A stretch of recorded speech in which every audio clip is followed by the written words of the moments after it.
with the Utah Jazz. Are the Utah Jazz already winning too much? And will Isaiah Collier turn out to be the steal of last year's NBA draft?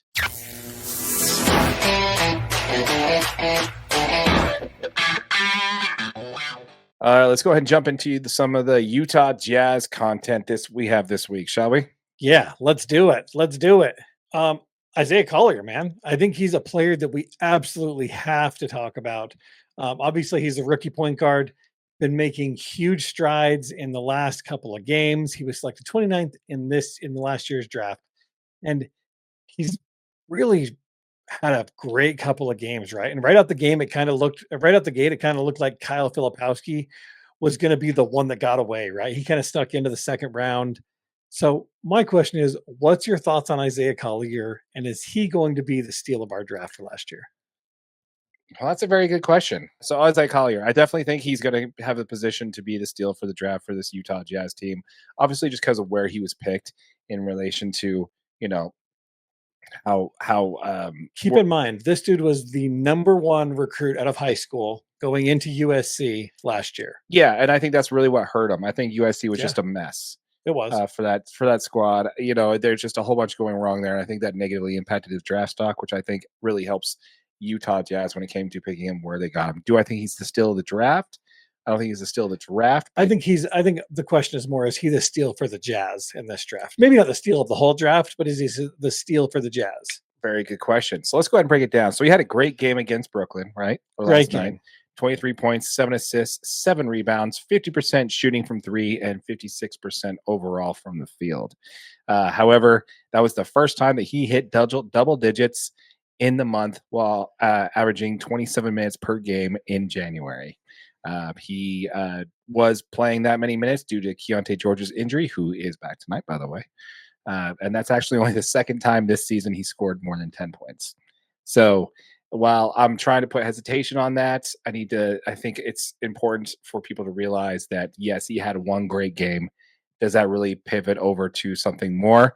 I think it does, because he's showing ability to run an offense with averaging 8 assists per game over his last 5 games. Has played great dishing the ball out. Still turning the ball over, 2.5 turnovers per game. I think that hurts because his first game where he was in the starting lineup, he was a little nervous, a little jittery. He gave up 5 turnovers in that game.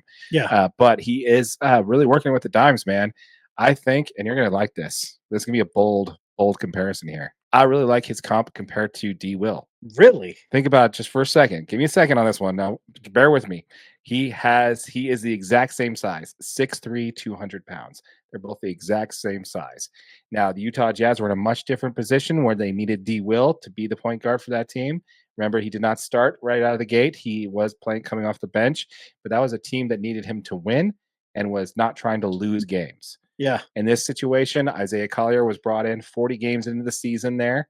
In a very different situation. Very different situation where anytime he was slightly hurt, he was put on the injured reserve. Yes. So it's a little different situation here. But if you look at it, his ability to penetrate into the paint, initiate contact, and his hunting for contact, hitting the fadeaway, and also being a little bit more consistent from 3 over the last 5 games, is basically spelling out exactly the same type of player that D. Will was. Yeah. Now, do I think he's as talented as Darren Williams was? Absolutely not. Do I think he will be the starting point guard for this team when they're competing for a playoff spot? Absolutely not. But do I think he's going to be the right backup point guard for the second unit on a team that's competing for the playoffs? I actually do. Yeah, I think he's shown some huge progress. He's obviously got to get that 35% field goal percentage up, right? Like he hasn't shot the ball well from 3. He hasn't shot the ball well from really anywhere. His couple of games that he has had are as impressive as they've been. In those couple of games, you have to find those bright spots. And the bright spots are he's been great at dishing the ball. He's seeing the floor really well. He doesn't rebound the ball great, but he plays with so much confidence in all of these games. So the integration into the Jazz's lineups are going to be crucial for him to continue to grow and develop. His career night against the Nets is really just like that stepping stone, right? Like I feel like he needed to have that to show that I can be something more than just this bench guy that's really buried at the back of the bench that you're only calling up on when you've got injuries that are 8-9 deep. So right. You know, that was a cool game because it was kind of highlighted by obviously his game-winning shot that ends up being the difference. Yeah, I don't know. I think he's got huge potential, right? This dude has a chance to really be a contributor moving forward, even if it is that fifth or sixth guy off the bench that can come in and just relieve you. I mean, realistically, if this guy turns into a Chris Dunn type player that is a defensive dog that can come out there and play great defense on a backup point guard, he can contribute. He goes in and he finds contact and he plays with confidence and he can dish the ball to effective three-point shooters. That's a win, man. You Yeah. got this guy at the very tail end of the first round. No, I agree. I think he's a steal in the draft for that reason. I think another good comp for him to be on where his actual role will be with his team when their competitor is Earl Watson. Do you remember Earl Watson? Absolutely. The early oop Yep. to Evan, or what was his name? Jeremy Evans. Jeremy Evans, dunk Yeah. champion Jeremy Evans. Yeah. I think that's going to be where his role is. He's going to be able to facilitate. He's been able to facilitate with the Jazz and come up with stats like that. 7 assists on a team that's not that great shooting is a good stat line. Yeah, you're absolutely right. if If you actually had starting caliber shooting guards anywhere on the floor, dude would be in double digits for sure. Yeah, if he's not exactly playing with the starting lineup every Yeah. single time out there, even with this team. It's actually a great point. I didn't even think about that. Yeah, you just Yeah. really got to put him in perspective to where he is with the team. And I'm telling you, man, that Darren Williams comparison is I'm going to be accurate on that when this team is playing, if he's still with the team. So I think I'm spot on this one. So we want to hear from you folks. Let us know in the comments down below what you think when it comes to the Utah Jazz and how Isaiah Collier is playing. We wanted to hear from you folks. Is this a splash in the pan? It's really interesting to how we're having breakout play from our second year guards this year between Keontae George and Bryce Sensabaugh. And then when both of those players are unavailable, our rookie guard that we drafted this year has a statement game. I think that's really kind of interesting. I actually love it because it tells you that we're doing a good job drafting. And we know Ainge had some ability. He's obviously drafted some great players in his time.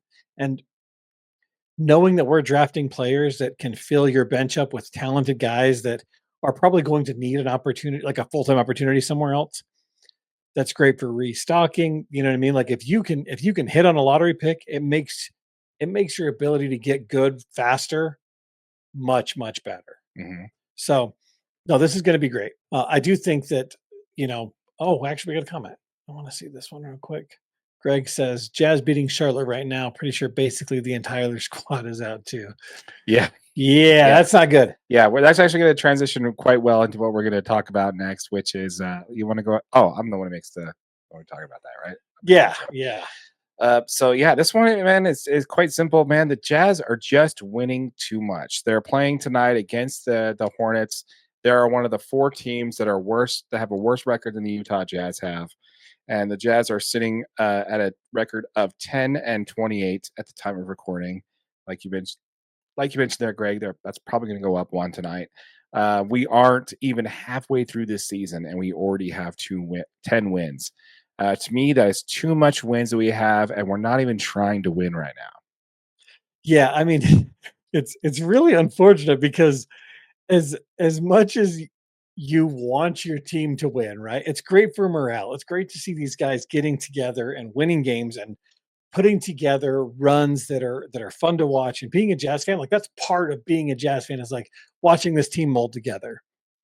But at the same time, we're trying to do some long-term rebuilding. And to do long-term rebuilding, we are absolutely going to need to lose some basketball games. And historically, the Jazz have never secured a number 1 overall draft pick. That's all there is to it. No, it's not going to happen. There's a conspiracy theory about it. We have a video about it. Check it out. Yeah, and even during the previous rebuilding efforts, like our current trajectory is it's just unfortunately we are too good of a bad team. And it's because we have drafted well. We've got players that are deep, that are talented. And if we don't get the league's worst record, we just don't got a chance, right? I mean, obviously it's going to affect our lottery odds. Mm-hmm. And we got to be one of the 3 worst to have the same odds. Right.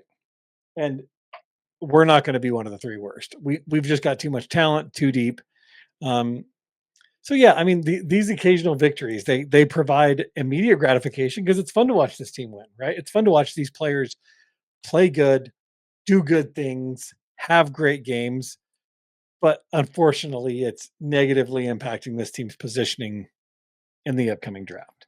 Oh yeah. So Yeah, I definitely think it's going to be a situation where the Utah Jazz are going to regret the fact that they're still winning games. They're doing everything they can to lose, I was man. gonna say they're doing everything they can, man. These guys just keep getting better. Yeah. So the problem that we're running into now is that we're benching 4 of our 5 starters for 5 of 5 now. Yeah, 5 of 5 now. Yeah, Exactly. Everybody's out. We're playing.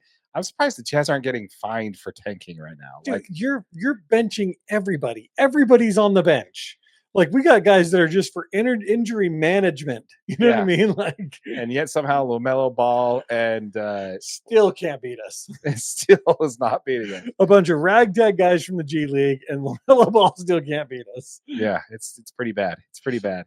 Yeah, I think it's in a situation, man, where we got to figure out a way to make that happen. I don't know if they were going to start training away veteran players and assets again. I think that's why you're probably going to see things like not John Collins. I don't think that contract's movable, but I think Colin Sexton and JC, who's also out injured. Is he hurt? I don't know if he's actually hurt. I don't think he's actually hurt. I think he is on the trade block, I think and they want to make sure that he doesn't get hurt. So they're like, I don't know, man. I think if you start JC, the Jazz are in a much better place to lose games than when. I disagree. He scores too much. No, he scores, but he's not great as a starter. Oh, you're right. Whenever You're he right. was coming off the bench, he's great. If he's the He starter, needs to be on that starting roster. starting Yeah. point guard for your Utah Jazz. Yeah, JC. get him in there. Jordan Clarkson, absolutely. We'd love to hear from you folks. Let us know in the comments down below what you think in regards to your Utah Jazz, as far as the fact that, one, talk about Isaiah Collier and whether or not he's the steal of the draft. We'd love to hear from you on that one. Also, we'd love to hear from you in regards to our concern that the Jazz are just winning too many games right now. Too many, man. Yeah, capture the flag. Was it in the pooper for Cooper? Hashtag capture the flag. Exactly. Be sure to we want to hear from you folks. Let us know what you think in regards to all that. As a reminder, folks, we did just launch a channel specifically for your Utah Jazz called Utah Jazz DNA. All of our Utah Jazz content will be posted here first in podcast form, so be sure to check that out. A link to this channel will be in the description below. If you're watching this on our main channel, DNA Sports Recap, if you're watching this on the Utah Jazz DNA channel, be sure to subscribe to the channel, slap us a like, give us some engagement on that. It really helps out the channel and the algorithm. We'd love to hear from you. Yeah, and if you're watching on YouTube on one of our short videos, just know this is available as a podcast, the whole episode in its entirety, wherever you get your audio. Absolutely. Absolutely.